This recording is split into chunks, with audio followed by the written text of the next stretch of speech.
For those living in the grim darkness of the 41st millennium, the line between hero and villain is often blurry, to say the least. Do you do what you feel is right, even if it's against the law? Do you push back against the rightful authorities to ensure that you save more lives? Is the path you've chosen one of actual heroism? Or have you simply deluded yourself into thinking your actions are justified, no matter how terrible they are?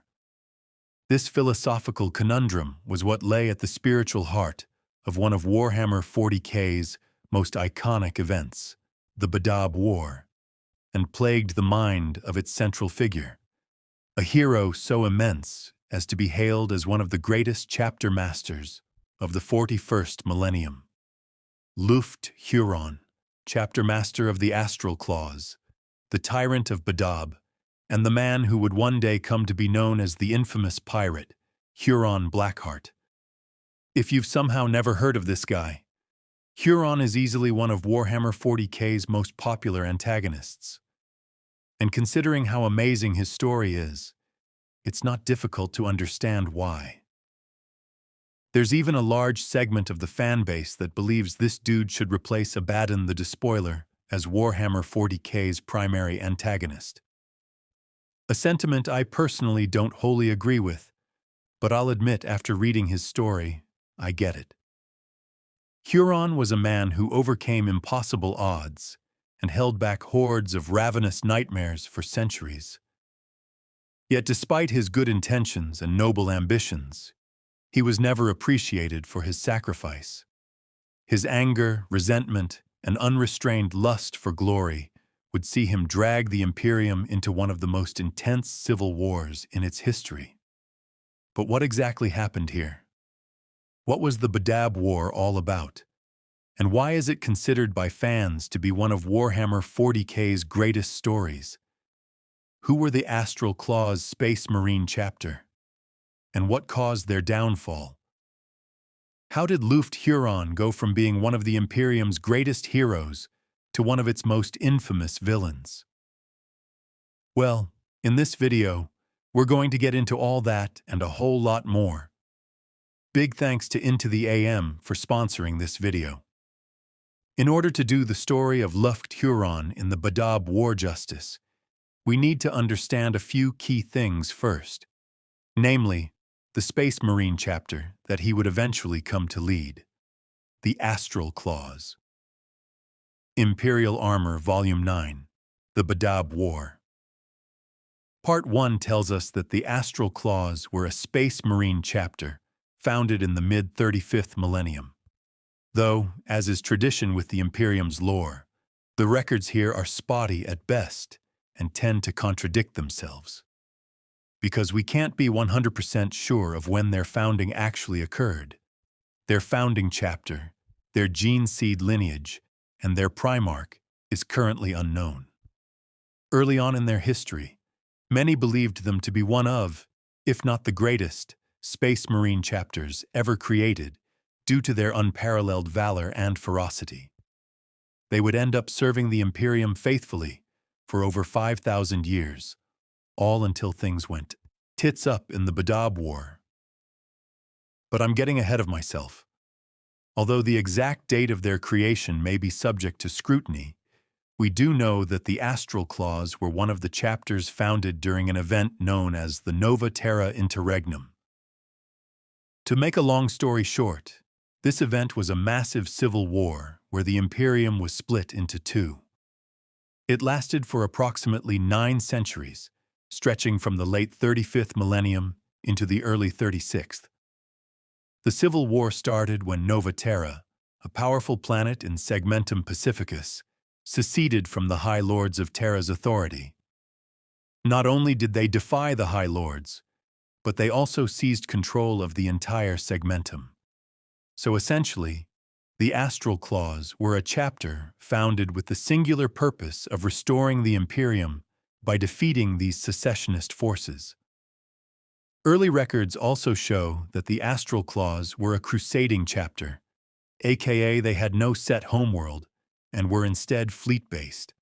In these early days, The chapter stuck very closely to the Codex Astartes, meaning they had 10 companies of Space Marines, i.e., 1,000 fighting Astartes, alongside additional support staff such as apothecaries, captains, and tech marines. In combat, the Astral Claws favored rapid assault-style tactics and utilized large numbers of both dreadnoughts and assault bikes. It's true that by all accounts, they were masters of this style of warfare.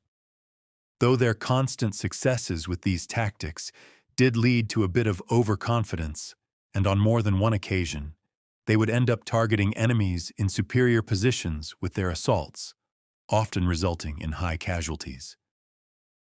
They didn't see this as a flaw, though, as from their perspective, the tougher the target, the greater the glory. A mindset that would get them into trouble in the future. Despite this, at this point in their history, glory was viewed as coming second in the hierarchy of priorities for the Astral Claws. First and foremost, they believed themselves defenders of humanity. Heroes honor-bound not only to crush the enemies of the Imperium, but to stand as a bulwark and protection of its people. For around 3 millennia, the Astral Claws pretty much just kicked ass and took names, adding masses of campaigns and battles to their honors. For instance, it was said they performed valiantly during the Fifth Black Crusade. They hammered the forces of Abaddon the Despoiler so ferociously that one of their banners was placed within one of the most sacred parts of the Imperial Palace, the Eternity Gate. Also, fun little fact, most non-first founding chapters are lucky if they're asked to form a single successor chapter. This is pretty rare, but the great deeds of the Astral Claws were said to be so distinguished that they were honored with producing a successor chapter on 3 separate occasions. That being said, we only know one of them for sure, and that's the Tiger Claws. The other 2 are subject to myth and speculation. Not everything was guts and glory for the Astral Claws, though. Although information surrounding what exactly happened in this particular event is almost non-existent, Imperial records indicate that in the early 38th millennium, a great tragedy would befall the chapter while serving alongside the Dark Angels in the Ultor Crusade. The unthinkable had occurred. The Astral Claws had been completely wiped out, and that's the end of the video. Big thanks to everyone that supports all the work that I do, and I will catch you all in the next one. Now obviously, I'm just kidding. Even though this was believed to have happened, in truth, the chapter would end up surviving, but it had been severely damaged. According to the Dark Angels' 4th edition Codex, the Ultor Crusade was a crusade against fallen heretics. If you don't know much about the Dark Angels' lore, to grossly oversimplify it, the Fallen are Dark Angels who betrayed their legion at the end of the Horus Heresy. In the 41st millennium, the Dark Angels' MO is making sure they hunt down every last member of their traitorous brothers, no matter the cost in lives or resources. The fact that half of their legion went traitor is a closely guarded secret, one that they will protect at any cost, even if it means turning against their own allies who get too close to learning the truth.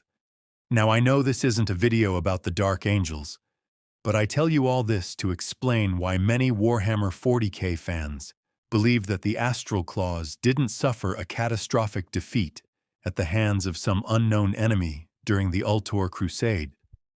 Rather, they may have been pushed into one by the Dark Angels themselves, as it's highly probable the Astral Claws could have learned some secret, not so secret, truths about their cousins.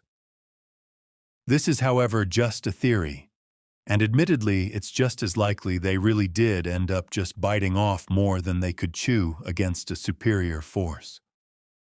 Whatever actually happened, it was clearly really bad for them, and brought an enormous amount of shame down upon the chapter, considering that they were sent on a penitent crusade shortly after. If you're unfamiliar with these, a penitent crusade is essentially a war of redemption or destruction in order to make amends for a past failure.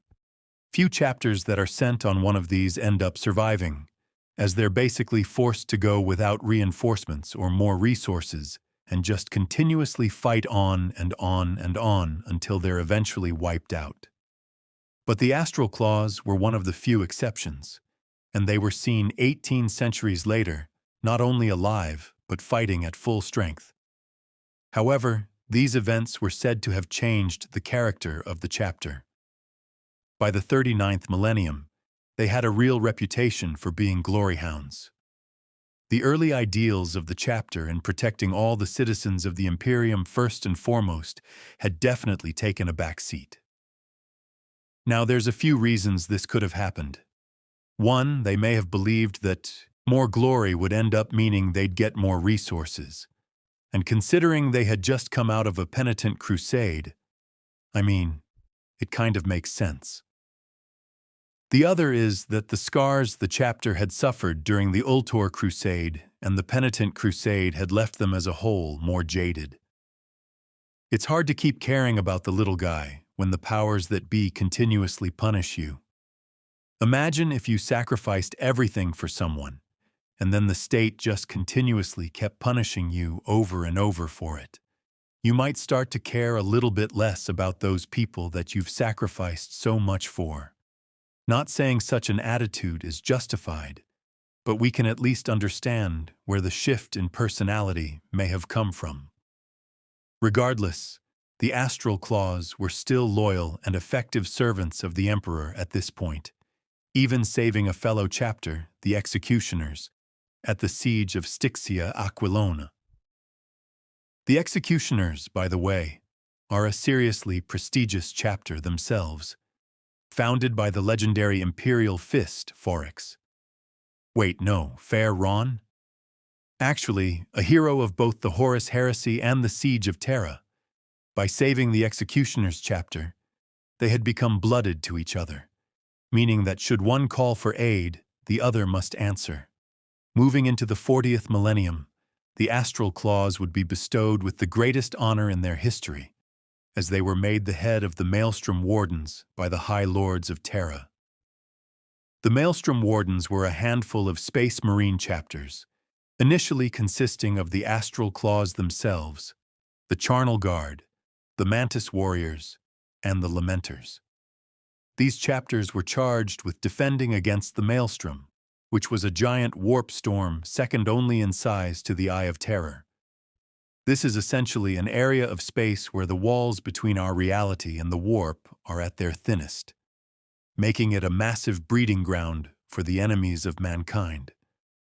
Not just heretics hidden in the Maelstrom, but Xenos, Raiders, and demons alike all dwelt within its maddening embrace.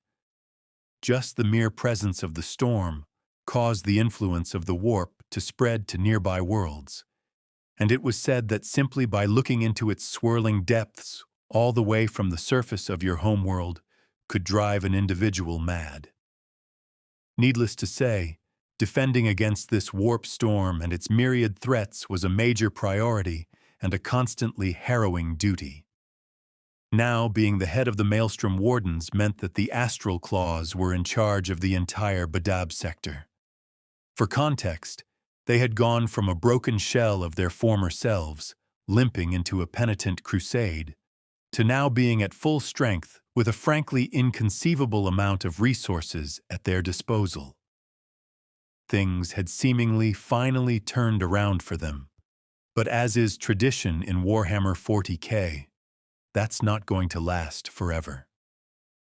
Now perhaps the crown jewel of all of the powers that were bestowed upon them as head of the Maelstrom Wardens was Badab, Primaris, a powerful planet rivaling a Forge world in its production capabilities that would end up serving as the Astral Claws' very own homeworld. Now, though the planet did lack the arcane technology needed to produce the more advanced technologies of the Imperium, it still meant that the Astral Claws and their allies would never go wanting for basic equipment again. So strong were the Astral Claws in their new position that there was a real chance the Maelstrom could be cleansed once and for all. So the Maelstrom Wardens kicked off what would come to be known as the Scourge campaign. For the first time in centuries, an Imperial force wouldn't just be reacting to what was coming out of the Maelstrom. They would go inside of it. And there, their successes were simply too many to count. The heretic Astartes warband, the Reborn, a force so devastating it nearly annihilated the Mantis warriors, was utterly destroyed. Their fortresses toppled and their forces slaughtered to a man. Enemy strongholds, demonic, Xenos, traitor, and heretic alike, would all fall. It was the single greatest campaign the Imperium had ever launched against the Maelstrom up until this point. And it was close to a complete victory right off the bat. To say things were going well would be a massive understatement.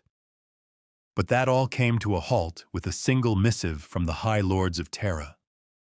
For reasons unknown, the missive stated that the Charnel Guard, a full quarter of the fighting strength of the Maelstrom Wardens, was being pulled from the campaign and their ties to the Wardens severed. Instead, their forces would be diverted to the Thanatos Crusade, a campaign targeting the Veiled region, which was on the very edge of Imperial space. Now this is really important, because the Maelstrom is a massive threat to the Segmentum, and it's in the heart of Imperial space. No one would argue the importance of dealing with this. By contrast, the Veiled region is kind of a big nothing burger at this point in time. It's an unmapped nebula that's renowned for a lot of pirate activity, but is nowhere near on the same level of a threat as the Maelstrom. So why did the High Lords issue this command? Well, unfortunately, we don't really know for sure, but if we had to make a guess, it was either gross incompetence, which I wouldn't rule out, or unchecked greed. The Veiled region is unmapped and not really controlled by the Imperium. It could potentially present an opportunity to plunder new worlds and channel those worlds' wealth back to Terra and thus to the High Lord's coffers, but it offered no benefit to the people of the Imperium. Now, the Astral Claws were understandably furious at this decision. But to their credit, they did try to take a rational and reasonable approach. They contacted the High Lords of Terra and requested another chapter be assigned to the Wardens to replace the Charnel Guard. Their request was bluntly refused. This ended the Scourge campaign in its tracks. The Astral Claws simply no longer had the numbers they needed to continue fighting through the Maelstrom. Now, the Scourge campaign had lasted 11 years. Put yourself in the shoes of the Astral Claws in this moment in time. You've lost countless brothers, fought horrors that could drive even an Astartes mad, all because you know this will protect the Imperium. Then all of that bloodshed and sacrifice is snatched away by the Imperium itself in the form of a bureaucratic slip of parchment. So with that in mind, the Astral Claws at this point did pretty much all they could do. They and their allies returned to the Badab sector to lick their wounds and recover their strength. 20 years would pass after the conclusion of the Scourge campaign, and at that point, all of their hard-fought victories were completely undone. A gigantic space hulk named the Unhallowed Heart appeared on the edge of the Maelstrom. This space hulk irradiated strange demonic energies, driving any who came near it utterly mad. Even Space Marines found themselves unable to assault the Unhallowed Heart without falling to the will of the Dark Gods. This space hulk devastated the defenses guarding the Maelstrom, which had been set up in the wake of the Scourge campaign's successes. And those defenses had done a lot over the last 20 years to keep what forces were left in the Maelstrom bottled up. After smashing through the first line of defenses and destroying all forces sent to try to stop it, the Unhallowed Heart warp jumped into the world of Ashen. A full quarter of the planet's population died in a single night as the Space Hulk unleashed endless hordes of demons. Those that didn't die to the claws, fangs, and blades of the Neverborn ended up taking their own lives due to the maddening aura of the unhallowed heart. Finally, after all of the horror it had inflicted, the Space Hulk would eventually be put down, thanks in large part to the Lamenters.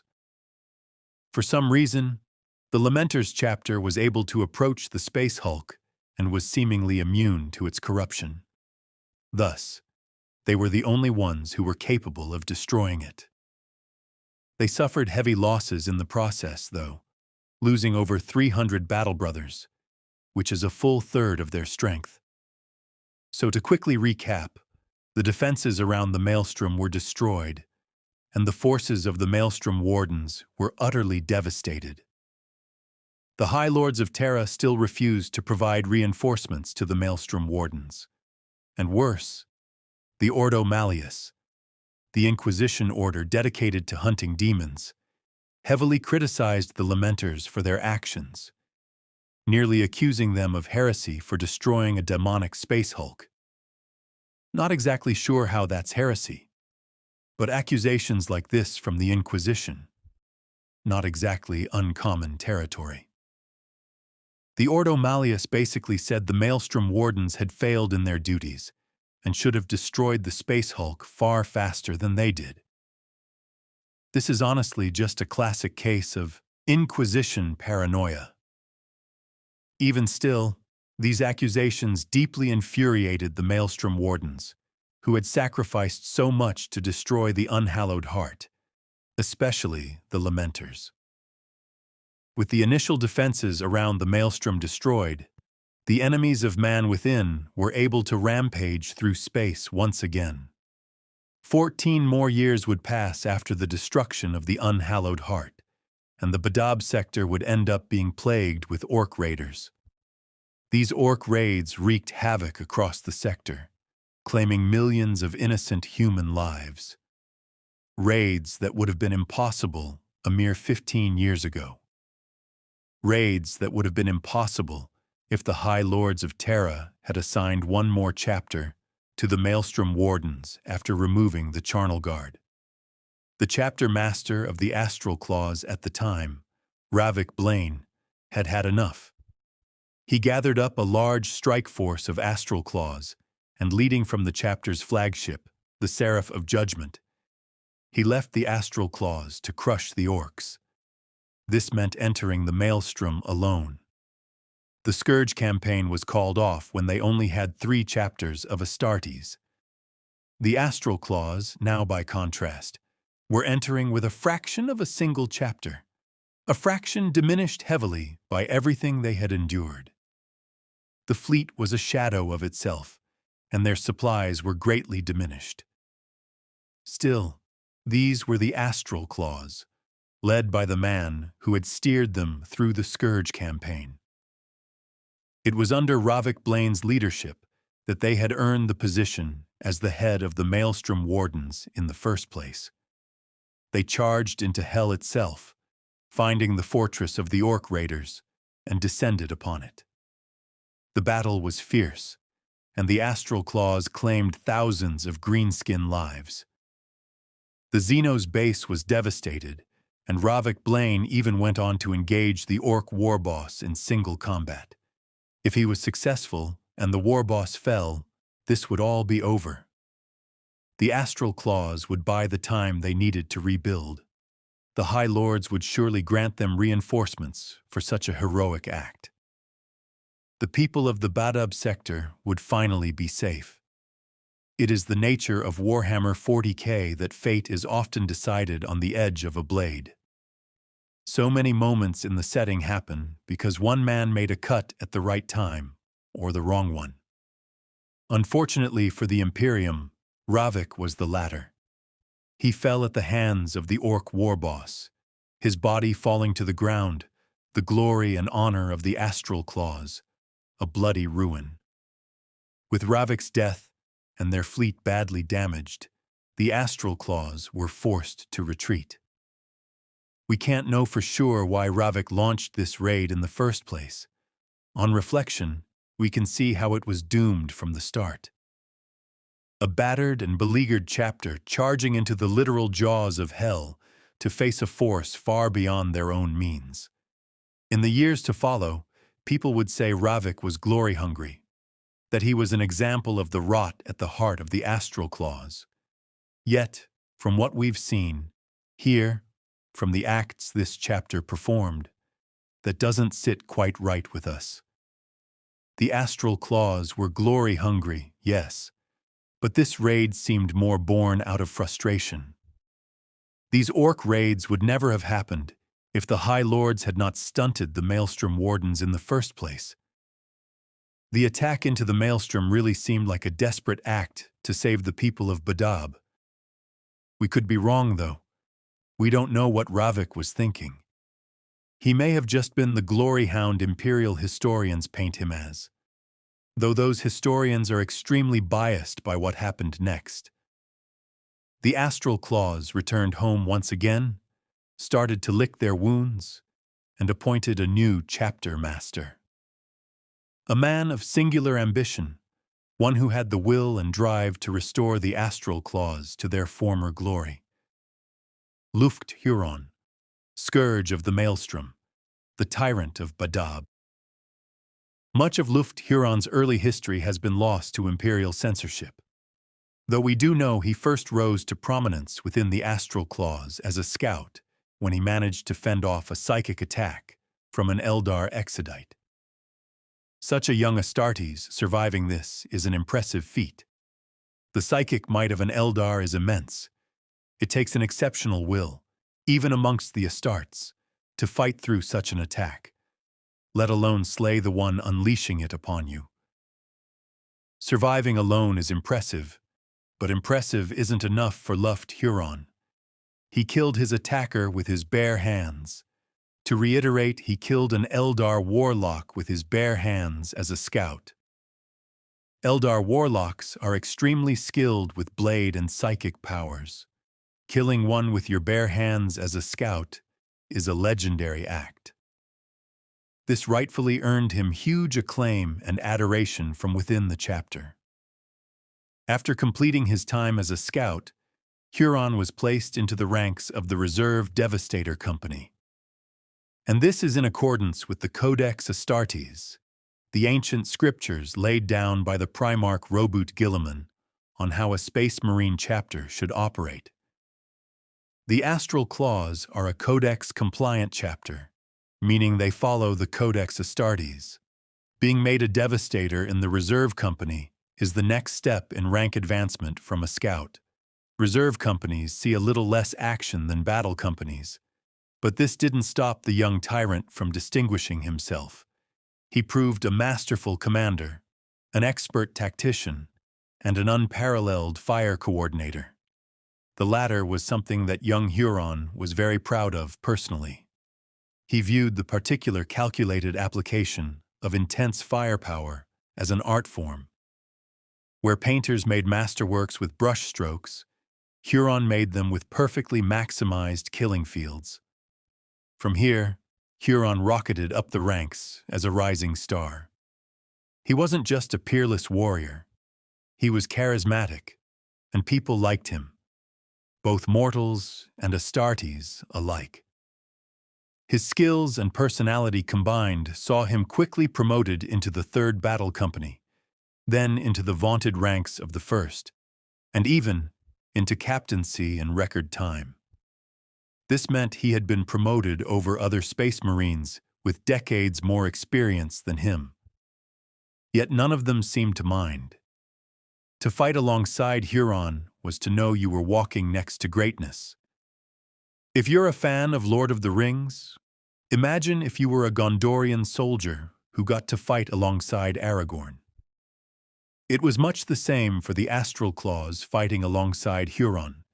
He was their charismatic savior king.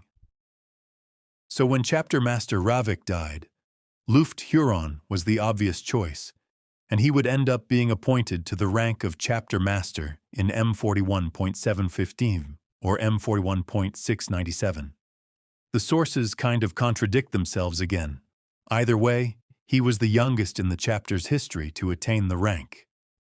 After being appointed as chapter master, Huron would move to strengthen the Astral Claws and restore order to the Badab sector. Working together with the rest of the Maelstrom Wardens, Huron ordered the expansion of the chapter fleet. He did this by building new ships and launching raids to capture pirate vessels. In addition to this, the Astral Claws began stockpiling massive quantities of exterminatus-grade weapons, each of which was capable of rendering a planet's surface to dust, purging all life in an instant. Then, to secure the Badab sector borders, Huron ordered numerous fringe worlds reduced to lifeless husks. These worlds had been known to harbor enemy fleets in the past, so removing them denied the foes which lurked within the Maelstrom a vital staging ground for future raids. This was a pretty genius first step, but unfortunately, it did very little in the immediate to turn the tides of bad fortune that had beset the Astral Claws. Shortly thereafter, Badab Primaris, the seat of their very power within the sector, would end up falling to civil war in the 718th year of M41, when a coup was launched against the planet's governor. Now, this coup had been backed by off-world smugglers and raiders that sought to install a ruler who would turn a blind eye to their activity. These nefarious individuals would end up supplying the rebels with weapons, and more importantly, tainted drugs. Now you see, Badab Primaris is a hive world, and that means it has tons of people, and more importantly, tons of gangs. These gangs made excessive use of combat drugs, like most hive world gangs across the galaxy, and a lot of citizens within these hive worlds would also use drugs as a way to escape the living hell that was their existence. So by tainting the drug supply of the hives, the coup leaders essentially manufactured their own army of crazed devotees. A little side note here. It's important to understand that at this point in time, the Astral Claws didn't have direct rule over Badab Primaris. They simply used it as their main base of operation, more of a staging ground than a citadel. So this was a coup against a human planetary governor, not the Astral Claws themselves. However, that didn't really matter, as this was, of course, still a threat to the Astral Claws' power. So, they intervened. Huron ordered immediate and drastic action that saw the Astral Claws assault with brutal efficiency. The Astartes butchered most of the ruling class, along with conducting merciless purges of anyone they saw as immoral, effectively murdering everyone with a drug addiction within the hive. In the ashes of Badab Primaris, Huron declared himself as the Tyrant of Badab. He took legal claim to Badab Primaris and the entire Badab sector as his domain. The thing is, with Imperial law, it seems he had every right to do this. He issued a formal statement upon his ascension to Tyrant, claiming it was to better protect these worlds and those souls that dwell upon them in the glory of the Emperor.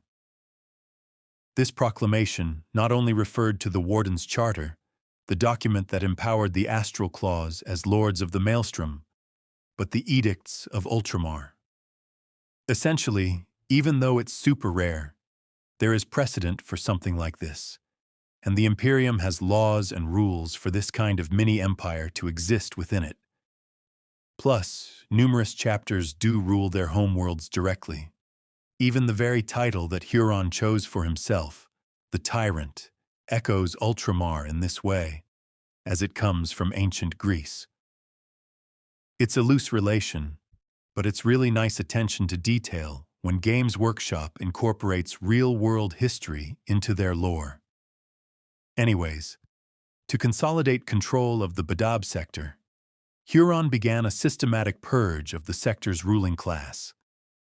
Astral Claws task forces essentially wiped out the entire sector's nobility and re-established watch bastions to secure their rule. The entire sector's civil administration ended up falling under Huron's control. After this, the whole process took around 80 years to complete, and by the end of it, the Badab sector had never been stronger. The Astral Claws themselves started personally training the PDF of planets. Now, normally a planet's PDF, or Planetary Defense Force, is little more than a militia. These aren't the highly trained and well-supplied regiments of the Imperial Guard that you may be used to. Though under the guidance of the Astral Claws, these PDFs essentially became Imperial Guard regiments. Plus, these planets were no longer isolated fiefdoms, as the entire Badab sector had been completely transformed. Where most planets in Warhammer 40k are essentially isolated entities that the Imperium turns up to collect taxes from, the Badab sector had become a solid entity with strong connections between its worlds. If one planet was badly besieged, other planets would step in to provide aid for it. Normally in the Imperium, when a planet sends out a distress signal, they kind of just have to pray for aid, as sometimes it could take years, decades, or even centuries for that message to get in front of somebody who can actually make a difference. This reformed and reorganized planetary defense force would come to be known as the Tyrant's Legion. All this meant that the Space Marines of the Maelstrom Wardens no longer really needed to defend the sector. Instead, they were free to go on the offensive. In a series of lightning raids, the Astral Claws would go about taking out numerous targets of opportunity, weakening heretic and Xenos forces alike. Though they still didn't have the forces they needed to assault the Maelstrom proper, these raids did result in the lowest pirate activity the sector had ever seen. And in combination with a unified civil administration, the Badab sector's production levels rose higher than anyone had ever seen. For the Badab sector, this really was its golden age. The Imperium, too, saw a lot of benefit from all of this, as the whole point of the Maelstrom Wardens in the first place was to stabilize this region because the threats were leaking out of it. So Huron, spurred on by all of his successes, saw an opportunity to end the threat of the Maelstrom for good. Huron would end up dispatching a delegation to Holy Terra itself to deliver a lengthy petition. This document called for a massive assignment of Space Marines to be added to the Maelstrom Wardens, suggesting a new Space Marine founding centered around the Maelstrom. As is tradition, though, this petition was dismissed without a full hearing, with the High Lords of Terra decreeing that the Imperium's requirements were better met elsewhere. Now there's two sides to this argument. On the High Lord's side, they saw Lufgt Huron as basically asking them to give him a Space Marine Legion, a force of super soldiers not seen since the Horus heresy. But from Huron's perspective, this was kind of ridiculous. He wasn't asking for a legion. He was simply asking the High Lords to expand the Maelstrom Wardens, something that he had asked on multiple occasions in the past and had been routinely denied. And this was a force that the High Lords themselves had diminished in the past and wasn't really able to do its intended job. The promise of ending the Maelstrom for good, that is the real clincher here, though, as the Astral Claws and their allies had gotten really close before, and with a few more chapters, they had a real chance of pacifying this area for good. The Maelstrom was at this time the second largest warp rift in the galaxy. It was a huge front that ate up a ton of resources to keep contained. Removing it as a threat would stabilize a large part of the Imperium and free up a lot of forces to fight on other fronts. The amount of fronts the Imperium has to fight on is frankly insane. So we can't really stress enough here how closing just one would be a massive boon. Now, if Lufgt Huron could actually fully pacify the Maelstrom is a separate point. To a certain level, yes, all the heretics, Xenos, and other such nightmares hiding within the Maelstrom could be killed. Though admittedly, the corruptive presence of this thing is going to eventually draw in more heretics, and the worlds within can never be resettled. And also, it's worth pointing out that Huron doesn't actually have a way of closing the warp rift for good. That being said, With more forces and resources being dedicated to this place, they could definitely keep it contained, and it certainly wouldn't do any harm to purge it of all of its enemies. Now the High Lords of Terra didn't know any of this, because they didn't listen to his petition. So despite the nuance of the situation, they just come out looking like uncaring bastards here. Huron reached out a few more times after this, beseeching the lords to hear his petition, but they never did. Now, to say that Huron had had enough of imperial bureaucracy at this point is a massive understatement. He was beyond furious, and this was his last straw. He ordered the ultimate act of defiance a Space Marine chapter can commit without just opening fire on other Imperials.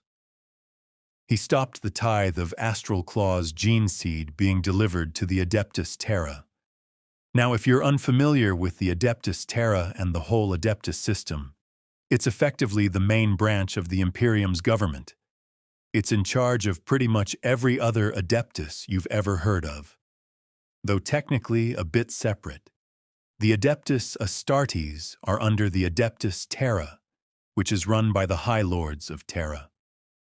To this effect, the Adeptus Terra takes a tithe from all loyal chapters of their gene seed. Firstly, to check for purity, but secondly, to build up a stock for the founding of new chapters. This tithe is pretty much the only way the Adeptus Terra exercises its power over the Adeptus Astartes. It's essentially the only thing tying a chapter to the Imperium's authority. Space Marine chapters, for the most part, are free to essentially act, organize, and effectively do whatever they want, so long as they pay that tithe. The Adeptus Terra likes for most of them to follow the Codex Astartes, but that doesn't even apply to every chapter. The gene seed tithe is the only thing that does. So to refuse it is essentially refusing the rightful authority of the Imperium. You may as well be declaring yourself a renegade at that point. Not only did Huron deny the High Lords their tithe, he essentially closed the borders of his sector. This act was essentially a full-blown rebellion because Badab was a major shipping lane. Masses of raw ore passed through it on the daily, which is why it was so important to defend it in the first place. Huron didn't tell these shipments to go around, though. Oh no. He instead directed them to the worlds of Badab itself. Masses of other worlds depended on these shipments, and the High Lords lost masses in tithes, especially as Huron began to not even pay his own planetary tithe. This whole crisis was known as the Badab Schism. Effectively, Huron used his powers as defender of the Maelstrom to not only steal these shipments, but to construct rings of defense known as the Ring of Steel. This consisted of masses of orbital defenses around the inner and outer Badab system. In addition to the Ring of Steel, he ordered the construction of a new fortress on Badab, the Palace of Thorns. These acts are where Huron goes from being sympathetic to rebel. At this point, he is acting well outside the remnant of Imperial law, and his attention clearly isn't on the Maelstrom anymore. Otherwise, he'd be investing those resources into offensive measures, not defenses. Yet Huron didn't suffer any immediate admonishment. The Tyrant of Badab had exploited a critical flaw in Imperial law. This flaw lay in two conflicting powers. The first being, by the grace of the God Emperor of mankind, Astartes commanders are empowered to defend the Imperium by any means they see fit. The second was the Administratum's right to collect the Imperial tithe. Huron's actions cunningly pitted the very Adeptus Terra against itself and caused massive political debates.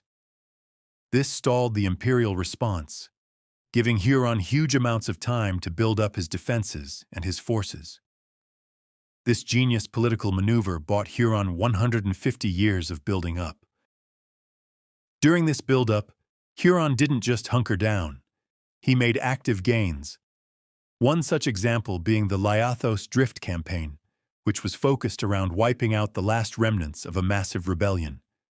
It was, however, on the outside of the Maelstrom zone. So the Astral Claws were technically abandoning their duty by pursuing this. But the areas they were supposed to guard were safe, and this region of space wasn't that far away. So it was fairly justifiable. In addition to the Astral Claws forces that he was leading personally, Huron would end up linking up with other Imperial elements as well. And together they ruthlessly annihilated all of the rebels. By all accounts, things had gone pretty well. But Huron being placed in charge like this did earn them a bit of ire from the Firehawks chapter, as their chapter master, Steor Lazarek, was also present and believed he should have been given command. Now, if you want my personal opinion, I think this kind of stinks of jealousy, as Lufgt Huron, by all accounts, was incredibly successful. He managed to reduce the rebellion to rubble in less than a year. And think about it. Lufgt Huron, in this moment, had the perfect opportunity to seize this region of space. It was adjacent to the Maelstrom zone. It had a history of rebellion. He had just demonstrated to everyone the effectiveness of his new system. Any power-hungry dictator would have seized this opportunity to expand his power. Yet Lufgt Huron doesn't. He goes back to the Maelstrom and celebrates his glory. Following this victory, Huron would go about asking the Black Templars to declare a crusade against the Maelstrom, and they agreed. Thus, the Maelstrom Wardens once again assaulted the Warp Rift. This would be the single most successful campaign into the Maelstrom ever, eradicating numerous threats that had plagued the Imperium for millennia. The campaign only was cut short when the Black Templars ended up getting called away, this time to aid the Ultramarines, who were still recovering from the First Tyrannic War at this point. Now make no mistake, this isn't the same thing that happened with the High Lords when they pulled out the Charnel Guard. And from our perspective, we can kind of see where the Black Templars are coming from when we know how horrific the First Tyrannic War was for the Ultramarines. Huron being outraged in this moment shows that he's starting to care more about his own personal glory than all of the good he's supposedly doing. Something that's inevitably going to be his downfall in the future. Though then again, if we're trying to be fair, having the rug pulled out from under you once again may have just been hitting a sore spot. This would be the last the Astral Claws would really taste victory. As the 8th century of the 41st millennium was coming to a close, the Imperium was swept by crisis at this point. Some far outside the Maelstrom and some very close to home. These crises weakened Huron's hold over the Maelstrom zone as convoys were raided and cult-led rebellions started to skyrocket. Huron spent most of his time locked in isolation, poring over maps of the Maelstrom. The usually gregarious and charismatic leader of the Astral Claws had turned solemn. He consulted the Emperor's Tarot, which, if you don't know about, is a fortune-telling technique common within the Imperium. But everything he was seeing was just spelling out doom for the chapter. We can kind of imagine Huron sitting there staring at all these maps, those cards in front of him, his eyes locked on the swirling winds of annihilation that are clawing at our plane of existence with death hanging in the air. Though we can imagine him thinking the doom that the cards are foretelling was going to end up coming from the Maelstrom, the reality was it was going to be coming from Terra itself. In the wake of all of the crises that the Imperium was facing at this point in time, the political landscape of the Adeptus Terra had begun to change, and the side that was in favor of bringing Huron to heel had won. A great tithe fleet was assembled in the 901th year of the 41st millennium and was dispatched to Badab. The goal of the fleet was simple: to collect all of the resources Huron had stolen and gather the gene seed tithe that was owed to them. The fleet numbered 20 ships in total and carried high-ranking dignitaries from the Adeptus Mechanicus, Adeptus Terra, and all of the planets whose resources Huron had taken.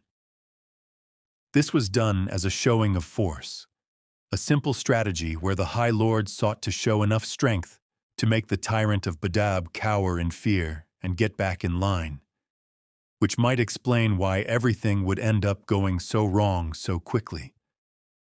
The Tithe fleet plowed through space towards the Ring of Steel, wherein the Badab Defense Control tried to hail them, ordering them to stop and essentially go through customs as they would for any other ship that tried to enter this region.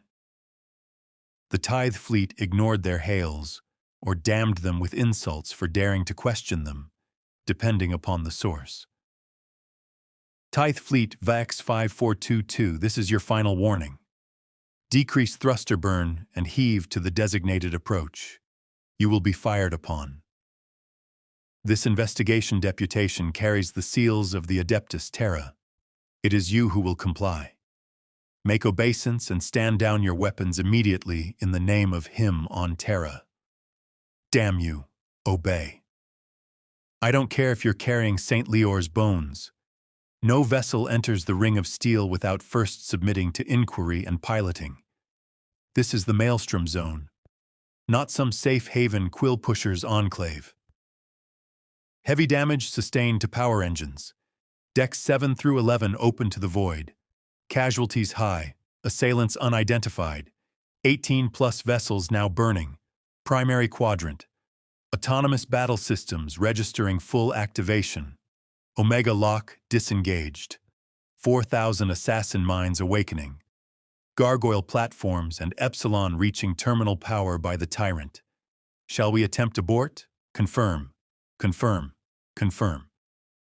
So to make it clear what's happening here, the Tithe fleet basically drove headlong at the walls of a military base.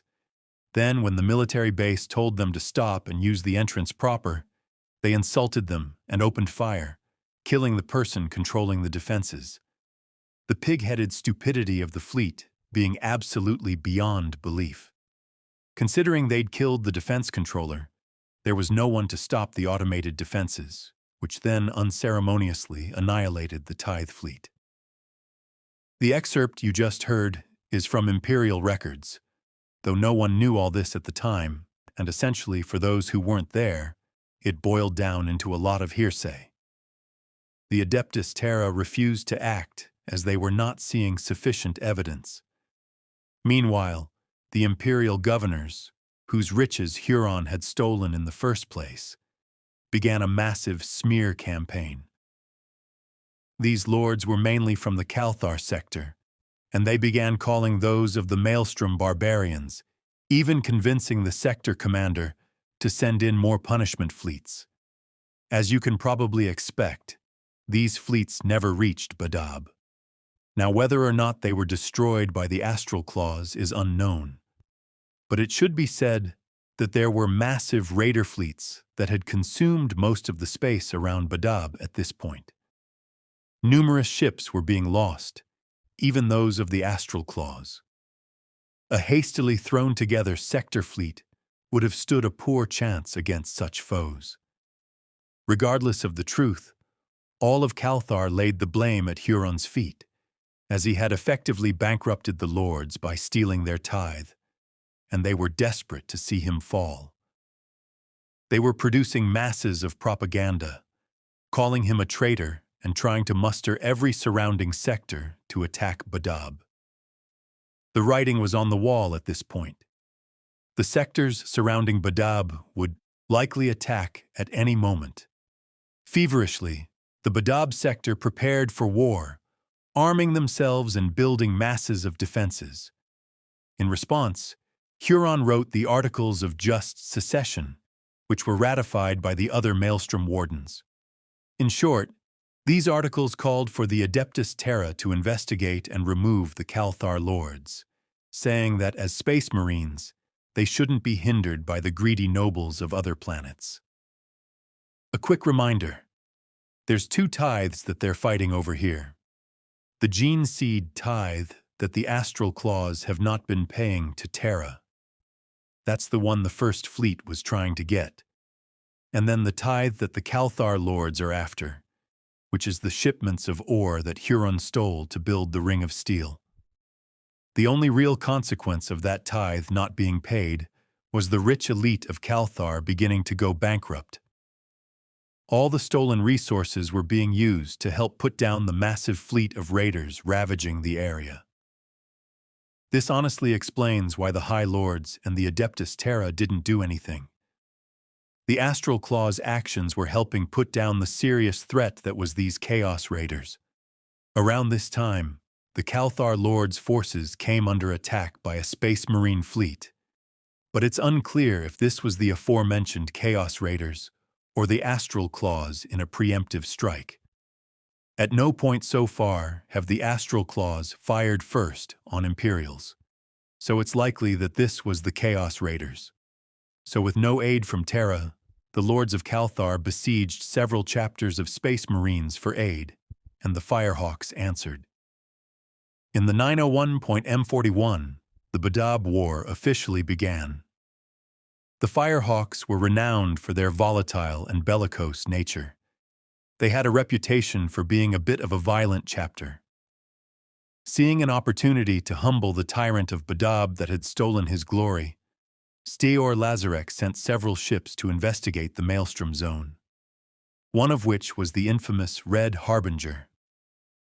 However, when the Red Harbinger entered Mantis Warriors' space, it was intercepted. The Mantis Warriors told the Firehawks to stand down and prepare to be boarded. The Red Harbinger refused, and the Firehawks insulted the Mantis Warriors. In response, the Mantis Warriors opened fire. Like the first shot fired at Fort Sumter, these salvos would forever change history. The battle to take the Red Harbinger was difficult, and both sides suffered heavy losses. The Firehawks fought to the last and survived long enough to send an astropathic message to their chapter fleet. They essentially said that the Maelstrom Wardens were traitors. So when Steor Lazarek received this message, he mustered his fleet for all-out war. They gathered up the forces of the Cathar Lords and launched an all-out assault on the Badab sector, specifically into the territory of the Mantis Warriors. The tactics employed by the Firehawks were cruel and brutal. Their entire strategy was to cause as much civilian and infrastructure damage as possible to force the Mantis Warriors into open battle. The Maelstrom Wardens had fully anticipated this assault, and while the Mantis Warriors pinned down the Firehawks with their signature hit-and-run assaults, the Astral Claws and Lamenters went and took Sion, a Cathar Lord-allied administratum system viewed as the gateway to Badab. With Sion taken, the Firehawks and Cathar forces were cut off from resupply. It was only thanks to the Firehawks' flagship, the Raptorus Rex, a pre-Imperial mobile star fortress, a relic of enormous power, that the Firehawks were able to escape. Most of the Cathar forces weren't so lucky and were slaughtered by the Maelstrom Wardens. Yet before they escaped, the Firehawks glassed one of the Mantis Warriors' worlds as a parting gift. From this point on, the Firehawks are in full retreat, and the Cathar Lords are in utter disarray. The Maelstrom Wardens consolidated their gains and focused on forcing the Firehawks out of their territory. Luckily for the Firehawks, the Marines Errant, one of the best spacefaring chapters in the Imperium, came to their aid. Their arrival did little to hold back the Wardens, though. The Astral Claws and their allies began raiding deep into the Cathar sector. The Firehawks were essentially useless, constantly trying to force a full-scale battle against the Wardens, one they had no hope of winning. By the way, the Marines Errant did the best they could, but they themselves were heavily restricted because they had oaths of loyalty to the Lamenters. The two chapters had become close on the Corinth Crusade and essentially refused to fire upon each other. This only served to anger their respective allies and limit both sides' strategic gains. Despite all this, by the end of 904, 141, the Wardens controlled most of the sectors surrounding the Maelstrom. The war only escalated more as the Astral Claws called upon the executioners to fulfill their blood debt. From this point on, it's easier to call the forces of Huron the secessionists. Now pushed to the brink of collapse by their losses, the Caelthar lords launched a desperate assault on stations holding tithe. They did this because they were all about to go bankrupt and needed tithe to pay all of their debts. The Marines Errant aided their desperate assault, but Huron led an ambush against that assault. The Marines Errant lost all but one ship in this, and the Caelthar lords were fully taken out of the war. Knowing that the main aggressors had been taken care of, the Astral Claws turned their full attention on the Firehawks. Huron's rapid assaults utterly mauled the chapter and nearly forced them fully out of Maelstrom space. This effectively took the Firehawks out of the war as well, leaving the Marines Errant to stand alone against the secessionists. In an epic maneuver that showcased the mastery of misdirection the Mantis warriors possessed, they lured the majority of the Marines Errant fleet into a naval battle above the moon of Bolarat's Fall. The Marines Errant fought valiantly, yet their skill in voidcraft wasn't enough, and their fleet would end up getting crippled. With their fleet in disarray, their command staff dead, the Marines Errant had no choice but to retreat. What ended up happening next shows the nugget of ambition at the center of Huron's heart. All his enemies were defeated. The threats were neutralized. Throughout this war, he'd been the defender. Yet he spent this victory consolidating his hold around the Maelstrom, effectively seizing every planet, every system, and every sector around the Maelstrom, collectively known as the Maelstrom Zone, all of which now belonged to the Tyrant of Badab. Now, meanwhile, Terra had not been idle during all of this. They'd been watching closely and had dispatched an investigation fleet to determine guilt. Under the authority of the High Lords, a bunch of what were essentially lawyers, called Terran legates and inquisitors, quickly came to the conclusion that Huron and the secessionists were guilty of piracy for the raids into the Caelthar sector. The Caelthar lords were basically found guilty of gross incompetence, misrule, and a bunch of other crimes that essentially boiled down to, why did you idiots start a civil war in the first place? For all of their crimes, they were unilaterally executed by the Ordo Hereticus of the Inquisition. Their worlds were forced to pay heavy fines for their lords' transgressions. With their judgment rendered, the High Lords demanded the immediate surrender of the secessionists. Huron refused, saying that their surrender would leave the Maelstrom unprotected. Now, this is a lie. There's numerous ways the Maelstrom could have remained defended while this was being sorted out in a trial. The simple fact is, Huron didn't trust the High Lords and was not willing to submit to their judgment, which is understandable considering his history and the history of his chapter. However, not submitting meant full-scale civil war. The thing is, only really Huron and the other chapter masters are likely to be punished here. This seems likely as when Huron refused, the High Lords issued warrants only for those chapter masters. This is what I mean by the nugget of ambition at Huron's heart. He's not being selfless. In truth, he never has been. He wants the glory, the accolades.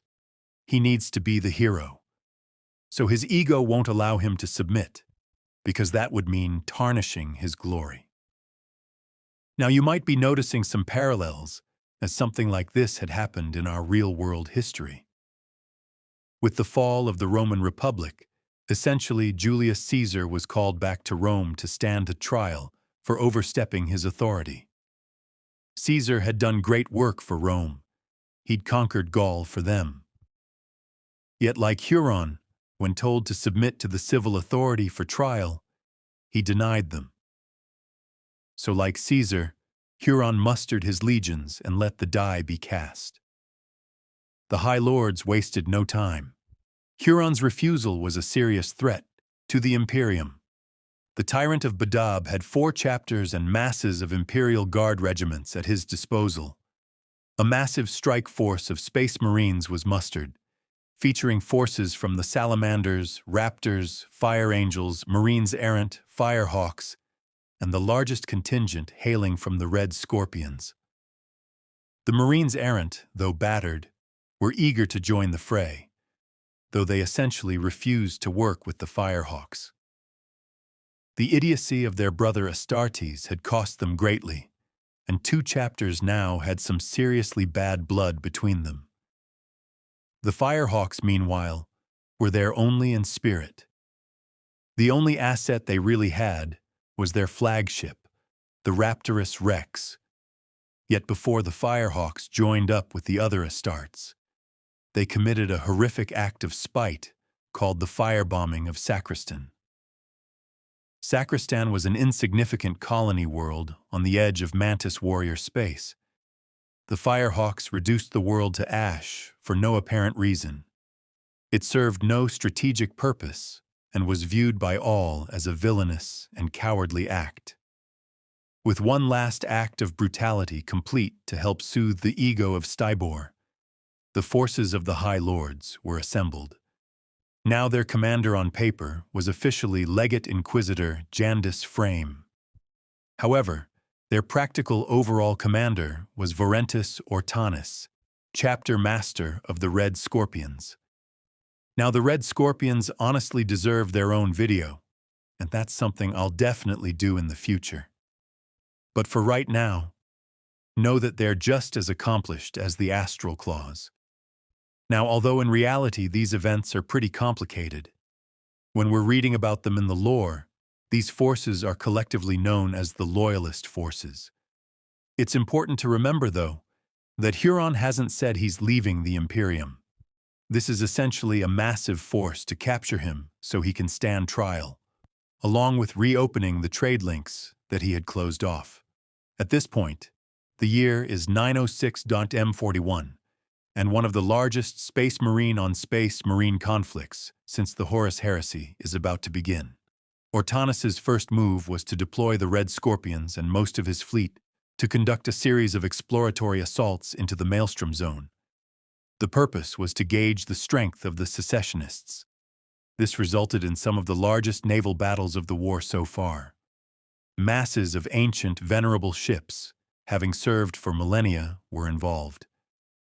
The Loyalist Forces fleet had a large contingent from the Segmentum Solar Reserve Fleet, ships that had been defending Holy Terra since the end of the Horus Heresy. Most of the battles were inconclusive, and very few major ships were lost on either side, though the Maelstrom fleet did lose its flagship to a lucky shot from the Loyalists. This was followed by some minor gains by the Loyalists, a few frontier worlds falling to the Loyalists' superior numbers. Yet despite their theoretical, overwhelming numbers advantage in terms of Astartes, the Loyalists were met with far greater resistance than seemed possible. Ortanis's opening strategy was to try and spread the secessionists thin to create a weakness in their lines and then exploit it. No weakness emerged, however, and a new strategy had to be deployed. Chapter Master Ortanis ordered a series of large raids on the Viania system. Now this system was a lot like Sion, a gatehouse to the Maelstrom Zone proper. In addition to this, Viania seemed comparatively weakly defended and had ongoing pro-Loyalist uprisings. The Loyalist raids on Viania met with moderate success. The Tyrant's Legion proved a palpable match for the Loyalists, holding back the Astartes raids and keeping control over Viania. However, the mortal Auxilia paid heavily for holding the world, losing roughly 178 humans for every Space Marine killed. Each member of the Tyrant's Legion who died was not easily replaced. These were humans trained by the Astral Claws, and with the war in full swing, every Astartes was needed for combat. none could be spared to train fresh replacements. Despite these heavy losses, the Tyrant's legion forced the Loyalists into a stalemate. Following this stalemate, Huron sent diplomats to the Loyalists, asking Chapter Master Ortanis for a parley in order to try to resolve the war peacefully. Legate Inquisitor Frayne cautioned Ortanis from participating, suspecting that this was probably a trap. Ortanis rebuffed Frayne's caution, though, trusting in the honor of Space Marines. The meeting was set to take place on an old abandoned asteroid station in the Grief system. Attending from the Loyalists was Chapter Master Ortanis and Chief Librarian Severin Loth, both of the Red Scorpions. On the secessionist side was the Tyrant of Badab himself, Lufgt Huron, and the Chapter Master of the Mantis Warriors, Sartak. Both parties arrived at the abandoned base with a small escort, and the talks began. The negotiations quickly began to unravel, though, for a few reasons. Firstly, Huron was acting pompous and arrogant, saying that Ortanis should bow down before him and join his cause. This is kind of frankly a stupid move by Huron. Ortanis is well senior and has accomplished even more than Huron in his long, storied career. To talk with such arrogance to a commander as veteran as Ortanis was lunacy. Secondly, Sartak basically shut down any negotiations, saying that the Firehawks Chapter Master Stybor needed to be put on trial for his war crimes, which should tell you just how bad the firebombing of Sacristan truly was, if Space Marines are calling it too far. For his part, though, Ortanis was professional and very firm, saying that the secessionists needed to heed the authority of the High Lords and stand down. Reaching an impasse, both sides retired to separate chambers aboard the station, when suddenly 3 Chaos Renegade ships emerged from a nearby gas giant. The fleet set upon the Loyalists and the secessionists, launching ships to board the abandoned station. In the ensuing carnage, Chapter Master Ortanis and Sartak would end up getting killed. Ortanis's body was luckily recovered by Chief Librarian Loth. The Red Scorpions managed to board one of their ships and escape. Meanwhile, Sartak's body was left for the Crows, and Huron escaped without recovering it. Accusations were laid on both sides. Huron blamed the Inquisition. The Red Scorpions blamed Huron. Inquisitor Frayne, however, had multiple theories. One suggesting that this was the work of the Dark Gods. However, another theory of theirs is a lot more convincing. Okay, so remember how we were saying that Huron's attitude during these negotiations was kind of pompous and shitty? Well, one of the few direct quotes that we have from these talks parallels the rhetoric of Horus Lupercal. Huron said that the Astartes were being made slaves to the greedy bureaucrats of the Imperium, one of the same arguments that Horus used to turn his fellow Primarchs against the Emperor. We also know that Huron was a skilled diplomat, orator, and chiefly not actually an idiot. If he really wanted peace, he knew that telling the Lord Commander, Chapter Master of the Red Scorpions, Magister Militum Verant, "Let me break the siege of Rex Ortanis to bow to him," was ridiculous. He wanted those talks to fail. That was the point. This, combined with his early escape and not recovering Sartak's body, has us convinced this renegade assault was Huron's doing, though the truly damning evidence for this is what was uncovered in the Mantis Warriors' records after the war had ended. Sartak and the Mantis Warriors didn't agree with Huron's decision to defy the High Lord's edict in the first place. In fact, they were questioning why Huron was the leader of the Maelstrom Wardens. Frayne's theory is that this whole incident, one that would go down in Imperial history as the betrayal at Grief, was a distraction for Huron to assassinate Sartak, allowing him to frame the Inquisition and get the Mantis Warriors back in line. A masterful piece of political maneuvering, but one that shows his true ambitions once again. Huron was done with the Imperium. With the betrayal at Grief, all hopes for peace were lost. Worse, it ended the quarter that both sides had been giving each other. The fighting from here on out would be brutal, bloody, and merciless. With Ortanis dead, the Loyalists had lost their initiative, and the secessionists took the lead, launching a series of raids against Imperial shipping. Huron would end up committing more of the very acts that had brought the Loyalists to the Maelstrom Zone in the first place. These raids forced the Loyalist Astartes to divert forces to protect the ships, allowing the secessionists to push out, forcing the Loyalists back. Though the Loyalists' superior numbers allowed them to barely hold what little gains they had made.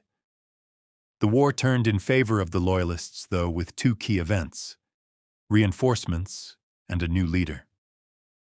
The Howling Griffins, Nova Marines, and Sons of Medusa all joined the Loyalist forces. Though far more importantly, the Red Scorpions chose a new chapter master, one whose legendary tenacity survives to the modern Imperium, Karab Kulun. The new Magister Militant quickly took charge. He ended the Loyalists' passivity by throwing his full weight into the secessionist forces until they buckled. The Red Scorpions were eager for blood after Huron's betrayal. Now, normally, this would make them prime for Huron's cunning traps and strategies, but Chief Librarian Loth tempered their ire. This meant the Red Scorpions fought in a much more ferocious but disciplined state, wreaking measured retribution on the Astral Claws. Quickly, the Loyalists retook what little ground they'd lost. In addition, Cullen turned Huron's tactics against him, and the Loyalists began raiding the secessionist shipping lanes. This would wreak havoc on the Tyrant's supply lines. Now, meanwhile, the Nova Marines and the Sons of Medusa began assaulting Mantis Warrior's space and the Cian system, both of which were vital gateways to the Maelstrom Zone. In addition to these offensive moves, Cullen established a new major staging ground known as Vengeance Station. This not only secured the Loyalist supply lines, but gave the Loyalists a fortress within the Maelstrom Zone. In a swift stroke, Cullen had established a credible offense and defense that left the secessionists reeling. Okay, so now it's 907 to 941, and the Badab War has entered its third year. Massive naval engagements are the norm. Thousands of Navy men die every hour, and the Imperium finally lands on its first major world, Gargia III. Now this planet was a blighted, acidic, and incredibly lethal jungle world. Loyalist forces of the Salamanders, Raptors, and Fire Angels would end up clashing with the Astral Claws and the Mantis Warriors. The fighting here was brutal, close, and fast.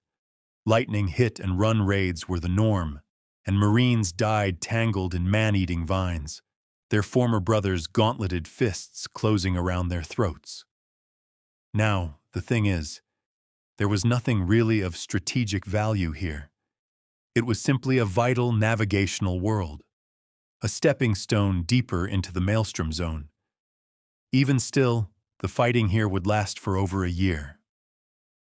But by the end of 907 M41, it would be in Loyalist hands, and the secessionists would have lost their first system to the High Lords of Terra's fleet. Now, early in 907 M41, the Marines errant unceremoniously and suddenly left the Badab War. And this decision gives them a lot of ire from the remaining Loyalists. We can't be sure why, but the Marines errant fought in this conflict when it still had some semblance of honor. By Gargia III, there's only bloody knives and rotting corpses. In addition, the Firehawks proved too bitter and bloodthirsty to control, and Cullen forcibly retires the entire force to the rear guard. This proved to be a vital stroke of fortune, though. A cunning raid by Huron outflanked the Loyalists, targeting their rear. The Raptorous Rex ended the threat and left a trio of Lamenters, strike cruisers burning in space.